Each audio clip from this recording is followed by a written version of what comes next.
اور اوور میں جب میں بال کرواتا تو بالکل نارمل اسپیڈ سے بال جاتی۔ میں بہت پریشان تھا کہ یہ کیا بن گیا ہے میرا۔ ہمارا جو پرانا گھر تھا وہاں پر جن رہتے تھے۔ مجھے اپنے گھر میں کبھی بھی کچھ محسوس نہیں ہوا، لیکن جو ہمارے گھر کی چھت تھی وہاں مجھے بہت ڈر لگتا تھا۔ میں چھت پر جانے سے بھی ڈرتا تھا اور مجھے وہاں پر خوف بھی بہت آتا تھا، مطلب وہ جن ہماری چھت پر رہتے تھے۔ پھر ہم لوگوں نے کرائے کا مکان لیا۔ وہ گھر ذرا ویرانے میں تھا، وہاں پر 2 یا 3 گھر اور تھے۔ ہمارے مکان بن رہے تھے اس لیے ہمیں وہاں پر رہنا تھا اور پرانا مکان ہم نے بنوانا تھا۔ ایک دن صبح کے وقت واش روم جانے کے لیے کمرے کا دروازہ کھولا تو میں آدھا نیند میں تھا اور آدھا جاگ رہا تھا، تو سامنے ہی کیکر کا درخت تھا۔ میری نظر اچانک سے اس درخت پر گئی۔ مجھے وہاں پر 2 سائے دکھائی دیے۔ چھوٹا سایہ آگے آگے بھاگ رہا تھا اور بڑا سایہ اس کے پیچھے پیچھے بھاگ رہا تھا۔ اس کی نظر جیسے ہی مجھ پر پڑی، وہ چھوٹا سایہ بھاگتا ہوا رکا اور واپس کیکر کے درخت کے پاس آیا اور آنکھوں سے اوجھل ہو گیا، اور بڑا سایہ بھی اس کے پیچھے تھا، وہ بھی درخت کے پاس آیا اور غائب ہو گیا۔ میں اپنے ابو کے ساتھ والی چارپائی پر بھی نہیں سو سکتا تھا۔ سردیوں کے دن تھے اور گھر پر مہمان آئے تھے تو مجھے ابو کے روم میں سونا پڑا۔ رات کے تقریباً 12 کا ٹائم ہوگا جب مجھے اچانک سے ایک ہاتھ دکھائی دیا۔ اس ہاتھ کے اوپر کھال نہیں تھی۔ میری اچانک سے پھر آنکھ کھل گئی اور میں خوف کی وجہ سے ساری رات نہیں سو سکا۔ میرے ابو جان کو بھی جن محسوس ہوتے تھے، پر ان کو تو کبھی کچھ نہیں کہا۔ مجھے وہ بہت تنگ کرتے تھے۔ آپ لوگوں کو ایک اور بات بتاتا چلوں کہ ہمارے گھر میں ایک چارپائی تھی سرخ رنگ کی، اس پر کوئی بھی نہیں سو سکتا تھا۔ ایک دن میں اس پر سو گیا اور آدھی رات کا ٹائم ہوگا، کسی نے میرے پاؤں کو چھوا۔ میری آنکھ کھل گئی، دیکھا کچھ بھی نہیں تھا۔ میں پھر سو گیا، پھر مجھے کسی بچے کے ہاتھ محسوس ہوئے۔ پھر میری آنکھ کھل گئی، دیکھا کوئی بھی نہیں تھا۔ ساری رات میری اسی طرح گزری۔ جب بھی آنکھ لگتی تو کوئی چیز میرے پاؤں کو چھوتی اور پھر میری آنکھ کھل جاتی، یا پھر بچوں کے ہاتھ محسوس ہوتے۔ میں قرآن پاک کی تلاوت نہیں کر سکتا تھا۔ جیسے ہی قرآن پاک کی تلاوت شروع کرتا تو میرے اندر بے چینی شروع ہو جاتی تھی اور پیٹ میں درد شروع ہو جاتا تھا۔ کئی بار سوچا کہ خودکشی کر لوں، پر میں نے خود پر کنٹرول کیے رکھا۔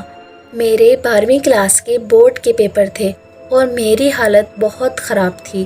میرا جسم درد کرتا تھا اور ہاتھ کانپتے تھے، چلا بھی نہیں جاتا تھا۔ میرے اندر اتنی ہمت بھی نہیں تھی کہ میں سینٹر تک چل کے جاؤں، بہت مشکل سے قدم اٹھا پاتا تھا۔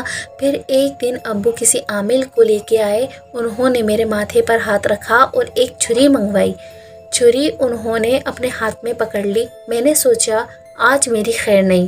پھر انہوں نے عمل شروع کیا، میں ان کا عمل سنتا رہا۔ میں ڈرا ہوا تھا۔ عمل ختم ہونے کے بعد انہوں نے کہا، بیٹا کچھ محسوس ہوا؟ میں نے کہا ہاں بس ہلکا سا درد ہوا۔ تو انہوں نے کہا اس بچے کو کچھ بھی نہیں ہے، آپ کے گھر میں ہے جو بھی ہے۔ خیر وہ مطمئن نہیں کر سکا۔ پھر ایک دن قاری صداقت صاحب ہمارے گھر ملنے آئے تو بھائی نے ان کو بتایا، تو انہوں نے کہا کہ میں 2 یا 3 دن بعد بتاؤں گا۔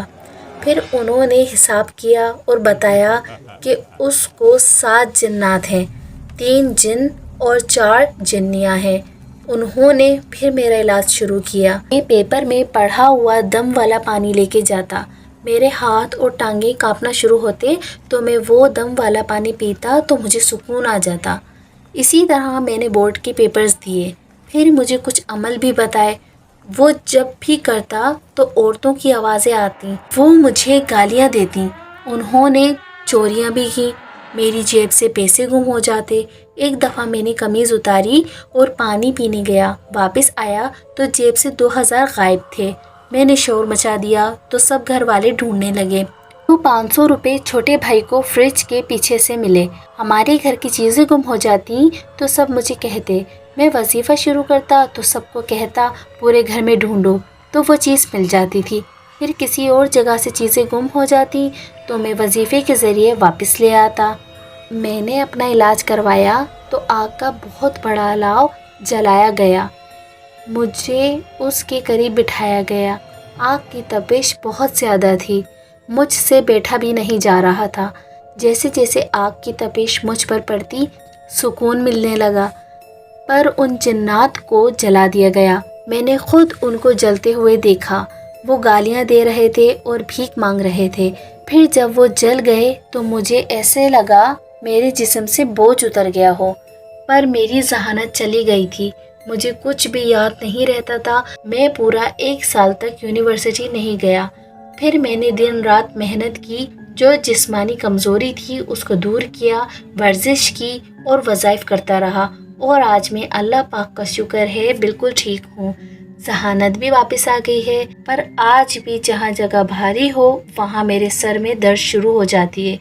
جب میرا علاج چل رہا تھا تو میرا تعویذ والا پانی پینے کے لیے الگ کپ تھا۔ ایک دن میرے چھوٹے بھائی نے اس میں پانی پی لیا تھا، تو رات کو اس کے پاس ایک چڑیل آئی۔ وہ بتاتا ہے کہ اس نے وہ سوٹ پہنا ہوا تھا جو چھوٹی بہن نے صدقہ دیا تھا۔ اس کے ہاتھ میں آٹے کی طرح کچھ تھا جو وہ اڑا رہی تھی۔ کہنے لگی کہ تیری جرت کیسے ہوئی، تو نے اس کپ میں پانی پیا؟ تو اس نے کہا میں تجھ سے ڈرتا نہیں ہوں، اور وہ میرا بھائی ہے۔ اس کے بعد اس نے آیت الکرسی کا ورد شروع کیا تو چیخیں مارتی ہوئی بھاگ گئی۔